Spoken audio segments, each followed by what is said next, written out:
said in an interview in context of the war in Ukraine, we have to solve the question of resilience as a society and not as individuals. How do you agree? Yes and no. Well, because Jürgen is the specialist in this field of society, but to me, everything starts with the old person. Yeah? So, I think, again, in my world, there's no right, wrong, or good or bad. There are no rights. And I think it's very important that if we want to function on social level in society, like Jürgen says, I think it's very important that the individual person makes the right choice. I agree that we all have to make our choices, and we both emphasize that. However, there are limits to what a single person can do. We have our cognitive master plan, and we are not able to free ourselves. So there are limits to our thinking and consequently to our activity. However, as a collective, we can be smarter than any given individual. We give ourselves rules. For instance, not to drive too fast on the freeway. That saves lives. We give ourselves rules to, study before we perform surgery, or before we do psychotherapy. That solves lives. And we had rules, for instance, in Germany recently that would have prevented this flood catastrophe had we only followed them. So pilots, when they start a plane, they go through this elaborate checklist, and they cannot abbreviate it. That's very important in my work. A checklist, just tick off diagnostic criteria, reduces the level of bad diagnosis from 41 to 11%. So I think we need both. Yeah. The society cannot be an excuse for me not to make a choice. But we, as a society, we need to make rules and need to follow through. And adapt if we get new information. May I just add, because it was so interesting through the pandemic. Yeah, there we have the rules. Society said we have rules to save our lives, and then the individual person who was either following it or making the choice to not. So you see, it's always linked together. A coping with crisis. There is you told us an active and a passive human Margraf. How can we change our, let's say, our mindset to come from a passive and an active handling? First of all, I think we should be honest with ourselves. We should look at what we are doing. And it's not even obviously, but many people can do it. And I think most people, as I mentioned, the 1/3, 2/3 general rule, many people are doing it quite well. But changing a mindset is best done together with others, actually. Although some people are able to do it by themselves. I think most people now are facing the challenge of changing a mindset. For me, I've considered myself a pacifist for many decades. I had learned during the Yugoslavian wars that that's not enough. Now I need to learn that we need armament, and we cannot let you see somebody getting raped, you're not going to call to two sides to solve the dispute peacefully. And I think these are the things that we need to learn now. But people can do that, and as a therapist, that's our daily job, help people to change their mindset. Usually, actions speak louder than words. Create situations where people can make new experiences that will change what they think and what they believe. I have a question. What is the difference when I come to you, Tina, and then I come to you in, let's say, in a therapy hour? What is the difference? What is mental training and what is therapy? I think our approach is consciously very solution-oriented with a lot of energy to change the things and trying to find the right tools for the right person. And I have clients, and I also have psychologists and therapists. I work with them because if I reach a certain level that is outside of my competences, yeah, and like a medical diagnosis area, I need the specialist to solve trauma tasks, to really solve bigger issues so I think it's important that also here that we always work as a team. Yeah, there are limitations, the same with the school medicine and homeopathic areas. Yeah, everything, every healing aspect has its right to exist, but there are limitations we all have to respect. And to me, in general, people are coming not because they are suicidal. To me, the people are like, I know I'm good, but I know I have more potential and I don't know how to unlock it. So I want to develop, I want to improve, I want to get out of this part. So I never have problems with motivation, for example. I usually have the people that are highly motivated, but don't have a chance because they don't have the right tools. So I think that might be different. The differences are gradual. I think what we both share is we're actually not just talking about it, but doing. Yeah. And therapy is not for everybody. Therapy is for people who have disorders, that have the rank of illness or sickness. And then in that case, there's some special knowledge required. For instance, like, what does trauma memory look like? It's not what most people think. Trauma memory is fragmented. If you are a judge and there's this lady that tells you I was raped, I know it was in this backyard, I know I was in the street before, but I can't remember how I got from there to there. Normally you would say this is less credible. She should be oriented in time and space. However, in the case of trauma, this is exactly what happens. You do not remember all the details. And in therapy, you need to bring together all these broken parts, like a broken mirror, put it together, and then you can process and then you can leave it behind. You also need to realize that 90% of us will experience trauma during our lives. That's the rule, not the exception.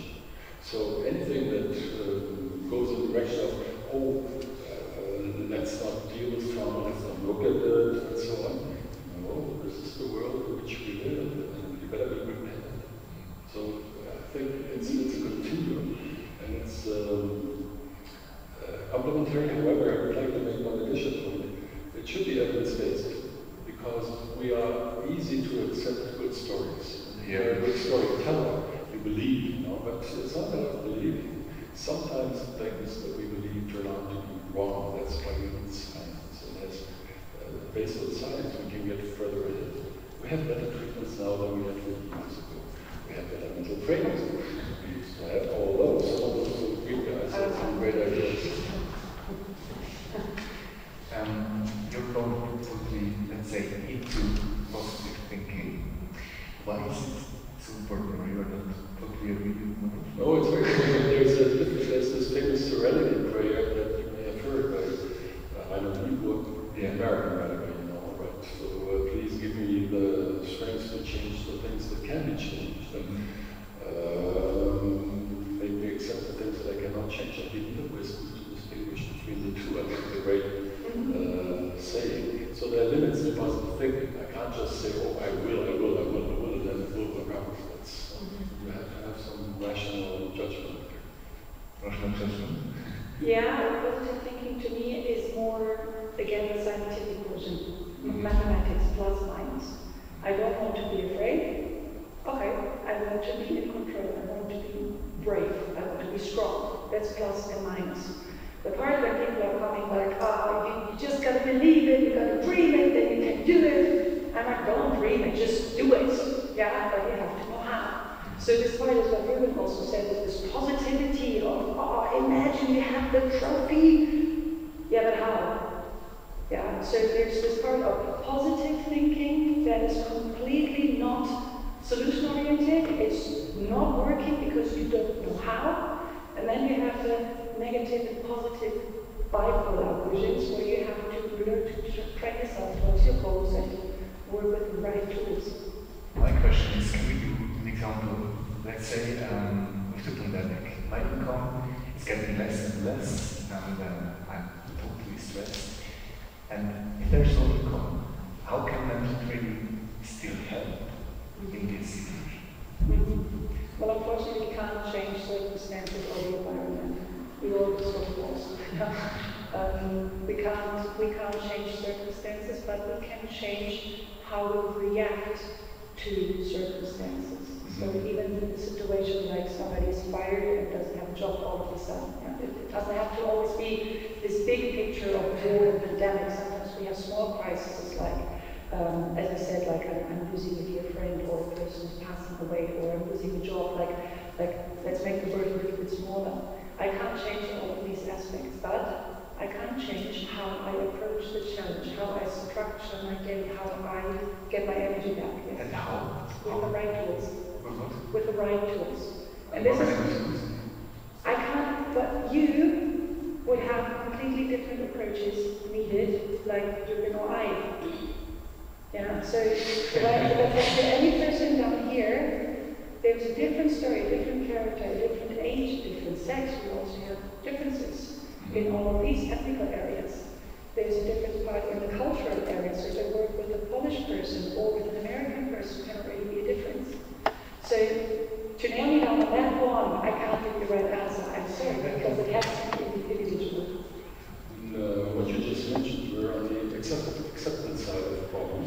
There are some things that we cannot change, although your assessment of what you can and cannot change may not always be correct.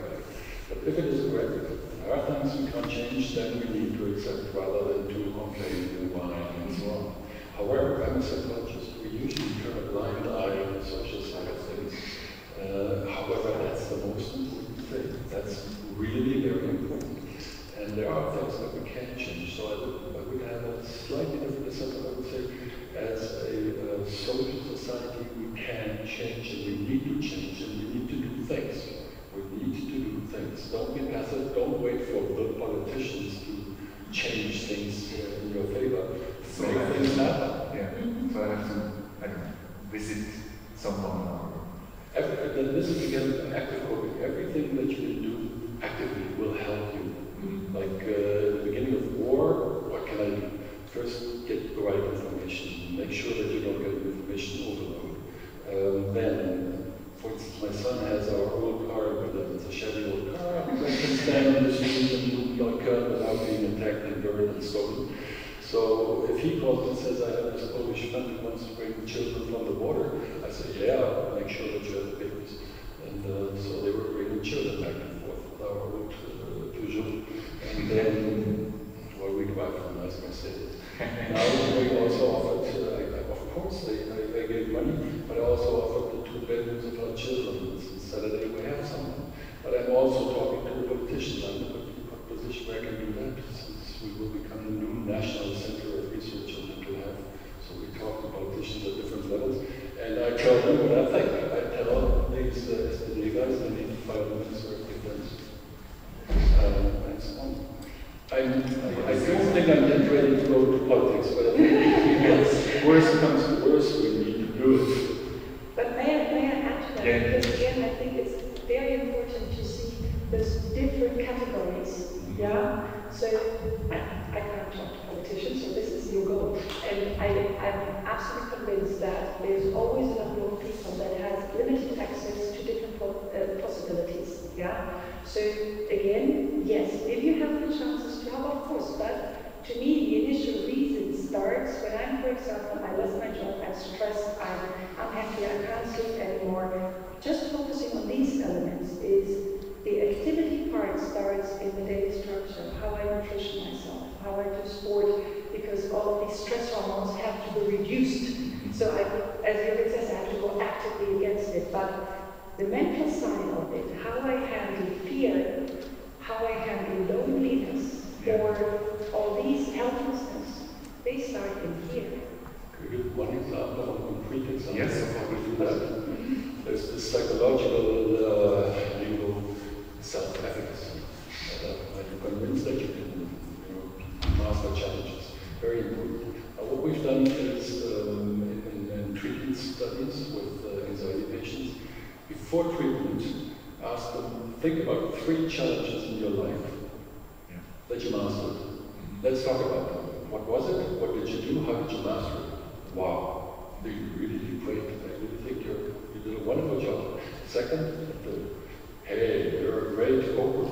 So, wow, now we're going to treatment and it's going to be great, you will see. And so, in the long run, we had much better outcomes. We can also do after treatment, focusing on what the treatment session was like. These are people who deal with intensive anxiety. So you might afterwards say, oh, this was horrible, I almost died of fear. Or you said, wow, I never believed that I would have been able to do this. Yep, you can say, I'm not sure whether I would have been as courageous. You know, courage is not being free of fear, it's overcoming fear. You're so brave, I really admire that. And I can say it because I mean it. If I say it and I don't mean it, then it doesn't work. But I mean it. And this is how we can increase things. And I think I see a lot of similarity between what you said and what we said. It's a little complementary, but it's overlapping now. And also the part when we started looking for the initial reason. Yeah. We both don't like to put a band here and a band there and have only the symptoms. Exactly, only the symptoms. We want to find out the real reason so that we can start building up the solution. Take a step back. Exactly. Take the Yeah. problem you mean. I would like to open the panel now for a Q&A. We have microphones here. Where are our microphones? Perfect. Do we have any questions for Jürgen Margraf or Tina Dyck? Yes, please. The microphone is coming.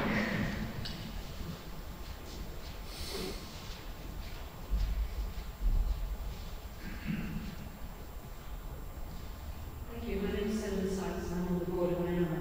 Thank you both. May I slightly change the subject? I have a question. I'm concerned that younger people will be a bit of a dinosaur in this industry.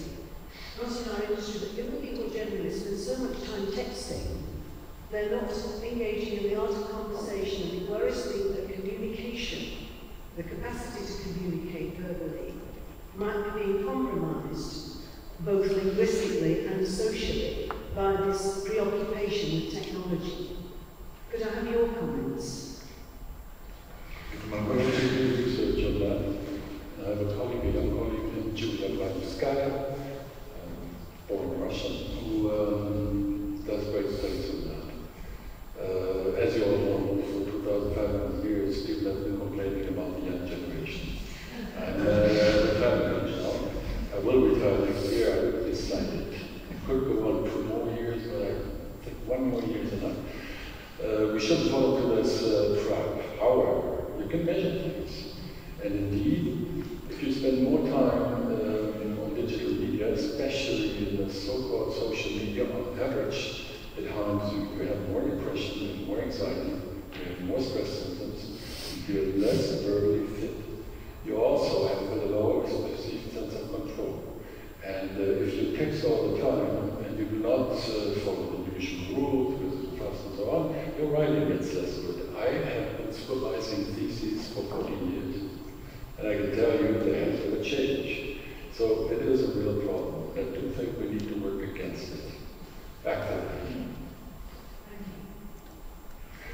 Well, for instance, I don't have my phone now. I don't have a phone. But at our dinner table, there's no phone. And when I'm in a restaurant, I really don't like to sit with people who do this. And there's a big self-serving bias there. If I do it, it's because I'm a bright, interested person. I just want to look up the etymology of this word we just mentioned. Nope. Just don't do it. No excuses. No excuses, yeah. I think the one important thing is society develops. Evolution didn't come and says, now you got a new brain and you got new habits. It is developing. Our abilities are developing as well. And we figured out that the limitation of focus, to hold a focus on one subject, is as limited as 8 seconds in the young generation. So fighting against it, yes, I agree, but we cannot stop technology, we cannot stop social media. So we need to, in our work, we have to learn how to approach it in a matter of making people realize what it does. So for example, if I have a blue screen and I go to bed and I'm quite tired and I just look something up on my phone, the blue waves activate the production of stress hormones in my synapses, in my synaptic gap, So right away. So I'm like, oh, I'm so tired. I might as well go home. So after 2 hours, I'm like, oh, I really should be smart now. Put it aside. But then my brain needs between 2 and 3 hours to reduce the stress hormones again on a biochemistry level. And as long as this is happening, I do not have a recovering sleep. So if I sleep 7 hours, 3 hours are wasted, I only get 4 hours. And then people are like, God, I'm so exhausted. Yeah, well, miracle. Okay, so this is one thing where we also need to educate. We need to educate what does it mean when you look into your phone. And I think this is one thing that we really have to work in schools already. We have to go and educate the young people to deal with social media, to protect themselves, to protect their health. But it's not only due to restrictions, it's due to your own, exactly, your own choices. You have to be convinced of that. But that the focus limitation is down to 8 seconds, that's a fact.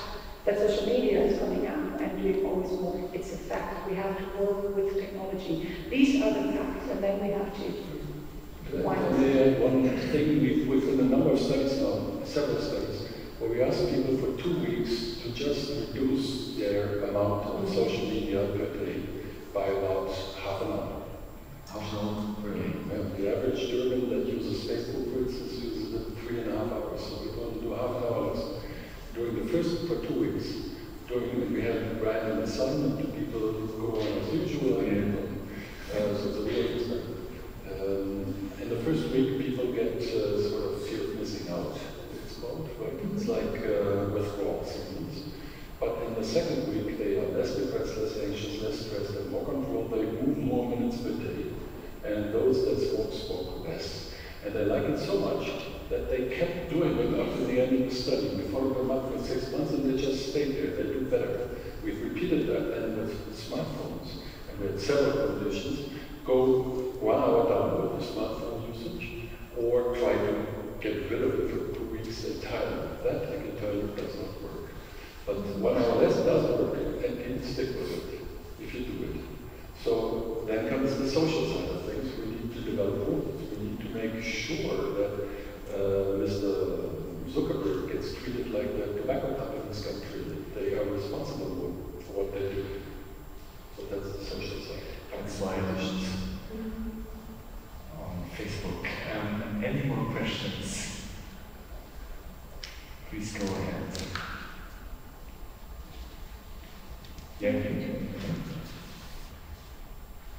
The lady here. More than one question.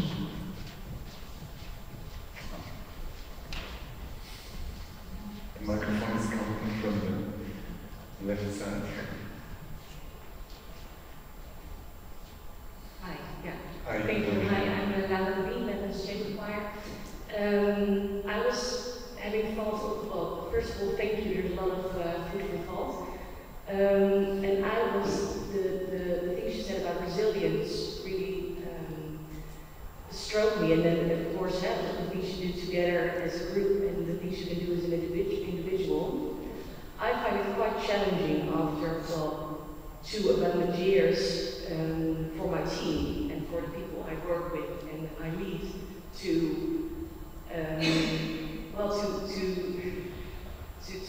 keep taking care of their well-being. I noticed that the stretch is out, and literally almost everything tends to be too much. And we try to facilitate by also rescheduling means also more work. So we got more people involved. We got the team bigger, but it's actually not permanent, and it's also not the solution.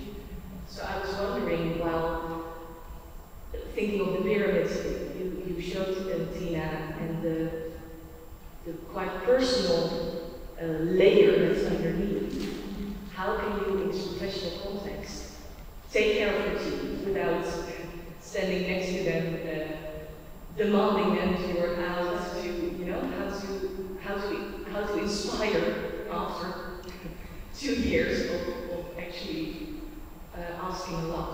Yeah. Yeah. Thank you. That's a very good question. If you remember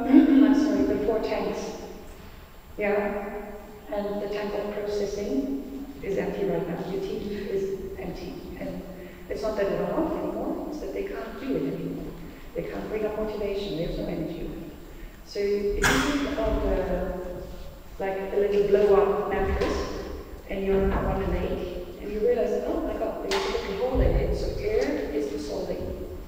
And you're repairing it, you're fixing it, but there's still a little air in it. Okay, even if you're fixing it right now, it's not full. You have to have an external air pump and consciously bring air back into that. So that's the same in other tanks. All the energy that is gone is gone. Even if you put a Band-Aid on right now, the tank is empty.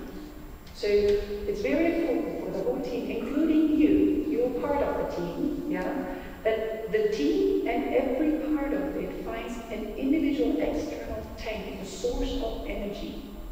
That can be anything. It can be sports, it can be nutrition, it can be sex, it can be a vacation, but with a detailed fulfillment, usually just like on the beach for 2 days doesn't really do anything. Yeah? So if you have the chance to recover like a weekend, but you don't feel recovered, then your processing tank is empty.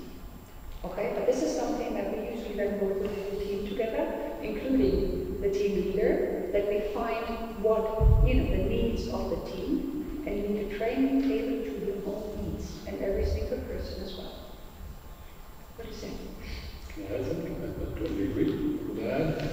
You're managing a team, I assume. So you're very important. And first, I would say, first, make sure that you are a team, you're acting as a team, promote togetherness, we're in this together. Usually, if you are where you are, you should be able to do that, so that's nothing. Second, short-term things that each of us need, all of us, every single person needs every day one positive activity, selfish, just for myself. You're free to do as many wonderful things for others as you want, but one thing for you, just for you. This is more important for women than for men. Because women tend to care for others more than some men.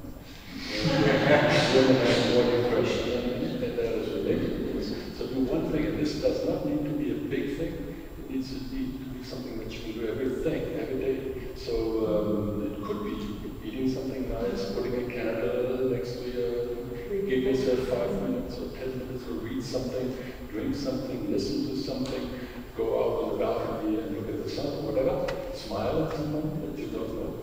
You're totally free. We have a list of 258 examples. It includes also going to the cemetery. Some people like to do that, actually. Or read the newspaper. One thing, just for yourself, and do it consciously and without hurry.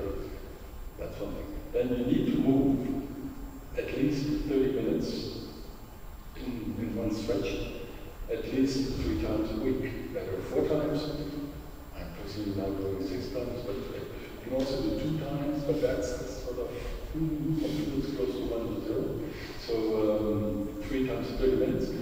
In such a way that you are sweating, transpiring, but you can still utter a sentence without gasping, without right? Okay?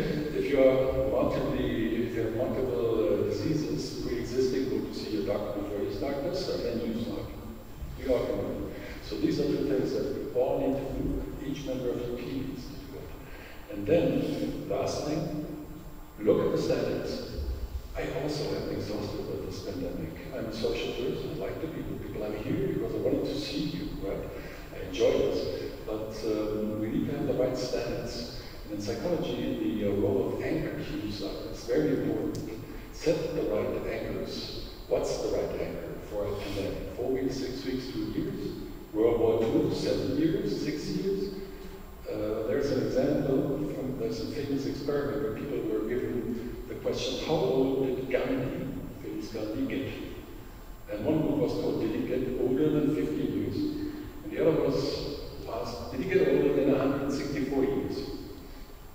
Which is of course ridiculous, right? And it turns out if you set the anchor to 50, they underestimated his real age by about 15 years. If you set to 164, they overestimated by about 20 years. So anchors are very important. Set the right anchor. What's the anchor for this? Is it World War II or what is it? Thank you so much, you both. Thank you for this Q&A. Thank you. Our next point is a workshop about turning audiences into communities with media strategies. 11 a.m. is the workshop. Have a good day. Thank you so much and see you soon.